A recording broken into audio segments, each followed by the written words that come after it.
Hello everyone, my name is Ravi. और recently दोनों ही वैक्सीन्स को फाइनल नॉन मिल चुका है गवर्नमेंट का। और जो पहले शॉट्स लगाए जाएंगे वो वैक्सीन होगी कोविशील्ड, जो कि serum institute of India government को प्रोवाइड करेगा। और अदर पूनावाला जो कि सीईओ हैं सीरम इंस्टीट्यूट ऑफ इंडिया के, उन्होंने कॉस्ट भी रिवील कर दी है।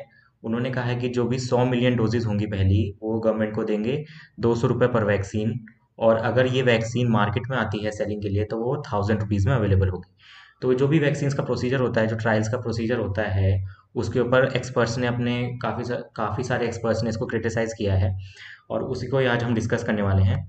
तो एक्सपर्ट्स ने ये कहा है कि जो आपने वैक्सीन का अप्रूवल दे दिया गवर्नमेंट ने इमरजेंसी कंडीशंस में उसका रेस्ट्रिक्टिव यूज़ करने के लिए उसको अप्रूव कर दिया है, तो उन्होंने सारे प्रोसीजर्स फॉलो करे हैं या नहीं, क्योंकि कोई भी डेटा पब्लिक में नहीं आया है। जो भी ट्रायल्स का डेटा होता है, जब भी कोई वैक्सीन बनती है तो उसके कई सारे फेजेस में ट्रायल होते हैं।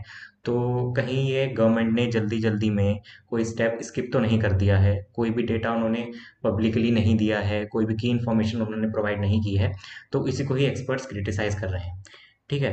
तो ये बिगेस्ट वैक्सीन रोल आउट है इंडिया की हिस्ट्री में, जो भी कोरोना वायरस की जो वैक्सीन है, जो रोल आउट हो रही है इंडिया में, ये बिगेस्ट वैक्सीन रोल आउट है इंडिया की हिस्ट्री में। और drug controller general of India है, उन्होंने अप्रूव कर दी हैं दोनों वैक्सीन, जो कि हमारे हैं वीजी सोमानी साहब, उन्होंने दोनों वैक्सीन को अप्रूव कर दिया है। कोविशील्ड जो वैक्सीन है वो बना रहा है सीरम इंस्टीट्यूट ऑफ इंडिया। और कोवैक्सीन जो कोवैक्सीन वैक्सीन है वो बना रहा है भारत बायोटेक नाम की कंपनी बना रही है। और देखिए कि ये दोनों वैक्सीन ही नहीं है कि कंपनी, ये दोनों ही जो हैं वैक्सीन वो मार्केट में नहीं है, कई सारी वैक्सीन और हैं जिन पे काम चल रहा है।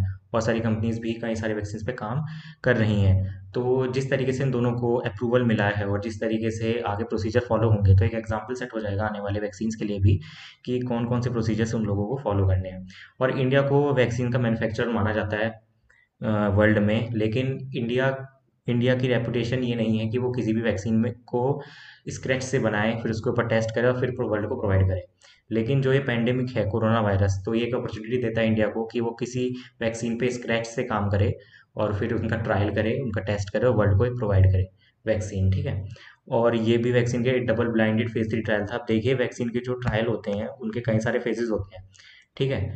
तो वैक्सीन के टेस्टिंग फेज होते हैं। सबसे पहले वैक्सीन को एनिमल्स पे, जानवरों पे टेस्ट किया जाता है, उनकी लैब टेस्टिंग होती है वैक्सीन की ह्यूमन टेस्टिंग से पहले। तो सबसे पहले उनके ऊपर, जानवरों के ऊपर उनको टेस्ट किया जाता है, उसके बाद उनको लैब में टेस्ट किया जाता है, फिर उसको ह्यूमन पे टेस्ट किया जाता है।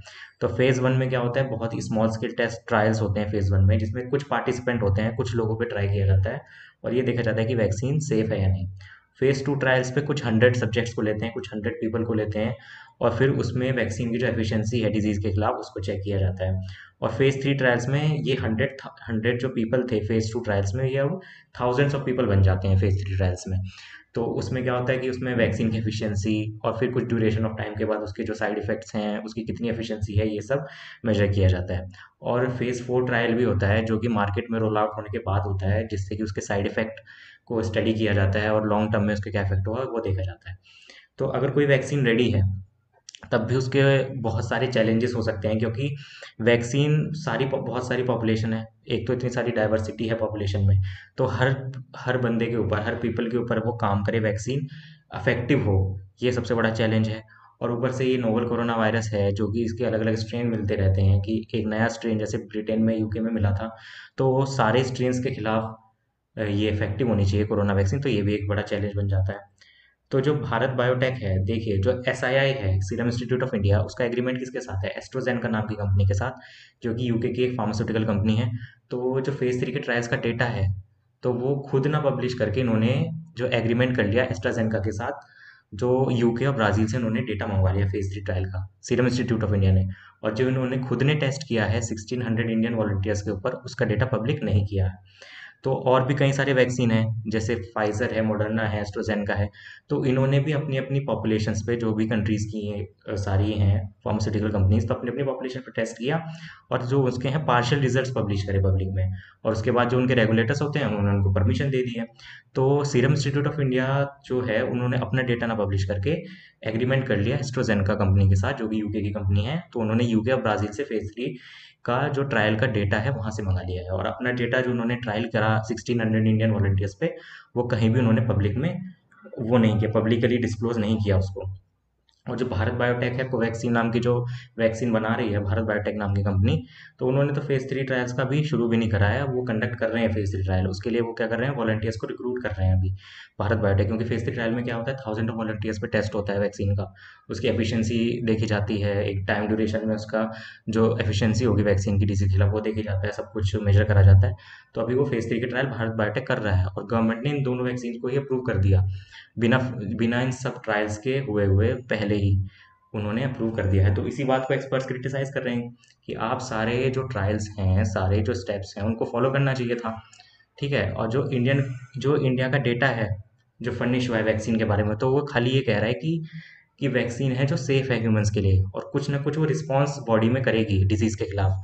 लेकिन ये रियल वर्ल्ड कंडीशंस में कितनी इफेक्टिव होगी ये पता नहीं है। क्योंकि एक और थेरेपी आई थी जिसको बोलते हैं कॉन्वलेसेंट प्लाज्मा थेरेपी। तो इसमें क्या था कि जो जो लोग सही हो चुके हैं कोरोना वायरस से, तो उनके बॉडी में एंटीबॉडीज होंगी कोरोना वायरस के खिलाफ। तो उनका ब्लड लेकर उसमें से प्लाज्मा को सेपरेट किया जाता था। तो प्लाज्मा में क्या होते हैं, एंटीबॉडीज। तो उन एंटीबॉडीज को, उस प्लाज्मा को इंजेक्ट किया जाता था कोविड 19 पेशेंट्स में, कि उनके शरीर में भी एंटीबॉडीज बनेंगी। तो ये थ्योरी थी, तो लैब कंडीशंस में तो बहुत अच्छे रिजल्ट थे इसके। लेकिन जो रियल वर्ल्ड हॉस्पिटल कंडीशंस थी उसमें इसके इतने इफेक्टिव रिजल्ट नहीं थे। तो यही डर हो रहा है कि जो वैक्सीन है उसको ये बोल दिया गया कि सेफ तो है ह्यूमंस के लिए और कुछ ना कुछ रिस्पॉन्स करेगी उस डिजीज के खिलाफ, लेकिन कि वो कितनी इफेक्टिव होगी रियल वर्ल्ड में, वो अभी फ्यूचर में ही पता चलेगा। ठीक है। तो कंसर्न क्या है कि अनटेस्टेड वैक्सीन है, सारे जो ट्रायल्स होते हैं, 4 फेज़ के ट्रायल्स होते हैं, कई सारे प्रोसीजर्स होते हैं, वो भी ना फॉलो करे। आपने वैक्सीन को अप्रूव कर दिया है कि भई इमरजेंसी सिचुएशन है तो उसका रेस्ट्रिक्टिव यूज़ करने के लिए। तो उसके क्या कंसर्न है? देखिए फेज़ 3 ट्रायल में क्या था, मैंने बताया था कि फेज़ 3 ट्रायल में कई हज़ार लोगों के ऊपर वैक्सीन का ट्रायल करके देखते हैं कुछ टाइम पीरियड के लिए, कि भाई देखें कि कितनी इफेक्टिव है कोरोना की वैक्सीन उनके ऊपर और क्या-क्या रिजल्ट आ रहे हैं। ठीक है। और जब आपने एक तरफ तो अनटेस्टेड वैक्सीन को अप्रूव कर दिया और एक तरफ फेज 3 ट्रायल अभी चल ही रहे हैं भारत बायोटेक के, तो फेज 3 ट्रायल के लिए उनको वॉलंटियर चाहिए। और वॉलंटियर क्या सोचेंगे कि भाई एक जगह तो रियल डोज मिल रही है और एक जगह हमारे ऊपर ट्रायल होगा कि हमें पता नहीं कौन सी वैक्सीन दे देंगे, तो उसका 50% चांस होगा कि हमें एक्चुअल वैक्सीन मिलेगी। क्योंकि ट्रायल का मतलब क्या होता है भाई, वो थोड़ा सा कुछ एडजस्ट भी कर सकते हैं, ऊपर नीचे कर सकते हैं ट्रायल करने के लिए। तो वॉलंटियर ये सोचेगा भाई कि एक जगह तो भाई पक्के वही मतलब रियल डोज मिल रही है और एक जगह हमारे ऊपर ट्रायल होगा, तो भाई मैं तो रियल डोज ही ले लूँ, मैं क्यों करवाऊँ अपने ऊपर ट्रायल। तो ये फेज 3 का ट्रायल करना थोड़ा मुश्किल हो जाएगा। तो दोनों ही जो SII और भारत बायोटेक है, सीरम इंस्टीट्यूट और भारत बायोटेक, तो उन्होंने जो वॉलंटियर्स को रिक्रूटमेंट का जो प्रोसीजर है उनका बहुत अच्छा था पेस, कि बहुत जल्दी जल्दी वो रिक्रूट कर रहे थे वॉलंटियर्स को। तो अगर गवर्नमेंट कुछ और टाइम देती उनको तो वो अच्छी तरीके से ट्रायल कर सकते थे और वो डेटा कुछ ही हफ्तों में जनरेट कर लेते। लेकिन गवर्नमेंट ने जो फटाफट ये वैक्सीन को अप्रूव कर दिया, इमरजेंसी सिचुएशंस को, रेस्ट्रिक्टिव यूज उसका अप्रूव कर दिया, तो ये थोड़ा सा कॉन्ट्रास्टिंग लगता है कि गवर्नमेंट को थोड़ा टाइम देना चाहिए था। क्योंकि जिस पेस से सीरम इंस्टीट्यूट ऑफ इंडिया और भारत बायोटेक काम कर रहे थे, तो उस पेस से ज़्यादा टाइम नहीं लगता, कुछ ही हफ्तों में वो डेटा निकाल सकते थे। तो जो गवर्नमेंट का जो ओपेसिटी है, जो भी उनका डिसीजन है कि भाई इमरजेंसी सिचुएशन है उसके लिए वो अप्रूव करा रहे हैं कि रेस्ट्रिक्टिव यूज़ कर लो इन वैक्सीन्स का, तो थोड़ा सा ओपेक लगता है। क्योंकि एक्सपर्ट्स ये कहते हैं, क्योंकि जो लॉन्ग टर्म इसके इफेक्ट्स होते हैं वैक्सीन के, तो वो ट्रायल्स में ही पता चलते हैं। अगर आप ये ट्रायल्स होते हैं, ये बहुत ज़्यादा क्रूशियल स्टेप्स हैं वैक्सीन को। क्योंकि ये अगर ये ट्रायल में कुछ भी आप एक भी स्टेप मिस करते हैं तो उसके हार्मफुल इफेक्ट्स आगे हो सकते हैं। तो इस वैक्सीन ये कितनी इफेक्टिव होगी ये तो रियल वर्ल्ड कंडीशंस में ही पता चलेगा।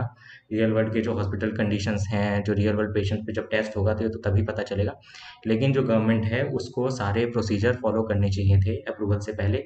उसको सारे ट्रायल्स जो भी हैं वो फॉलो करने चाहिए थे और उनको थोड़ा समय देना चाहिए था serum institute of India Bharat biotech को, जिससे कि वो अपना ट्रायल है जो वॉलंटियर्स पे वो कर पाते और सही से डेटा कुछ हमें एक कॉन्क्रीट डेटा मिल पाता। तो थैंक यू वेरी मच, और जो भी अपडेट होगी वो मैं उसके ऊपर वीडियो बनाता रहूँगा। तो अगर आपको ये वीडियो पसंद आई तो please like and subscribe. So thank you.